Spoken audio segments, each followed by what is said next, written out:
আজকে আমরা ভেবেছি ডিনারটা আমরা বাইরে থেকে করবো, তাই জন্য আমি আর ভাই গাড়ি নিয়ে বেরিয়ে পড়েছিলাম আর আমরা এসেছিলাম এনটিএম রেস্টুরেন্টে। তো চলো রেস্টুরেন্টটা তোমাদেরকে ঘুরে দেখাই। দেখো প্রথমেই ঢুকেই তো খুব সুন্দর একটা ফটো তোলার জায়গা পেয়ে যাবে। এখানে আমিও বিভিন্ন ধরনের পোজ দিয়ে দিয়ে ফটো তুলছিলাম। এরপর গুটি গুটি পায়ে ভেতরের দিকে চলে গেছিলাম আর ভেতরটা তো আমার খুবই ভালো লাগলো। এরপরে ভাই একটু মেনু কার্ড দেখে নিয়েছিল, আমিও একটু মেনু কার্ড দেখে খাবারটা অর্ডার করে দিয়েছিলাম। আর একটুখানি ওয়েট করার পরই আমাদের খাবারটা চলে এসেছিলো।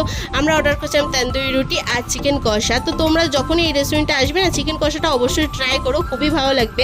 এর আগে যখন একবার এসেছিলাম আমি বিরিয়ানি ট্রাই করেছিলাম, আমার মোটামুটি লেগেছিল, তাই জন্য এবার ভাবলাম তন্দুরি রুটিটাই আর চিকেন কষাটাই ট্রাই করি তো কেমন লাগে। তো আমার তো খেয়ে খুবই ভালো লাগলো, তাই জন্য তোমাদেরকেও বললাম তোমরা এসে অবশ্যই চিকেন কষাটা ট্রাই করবে।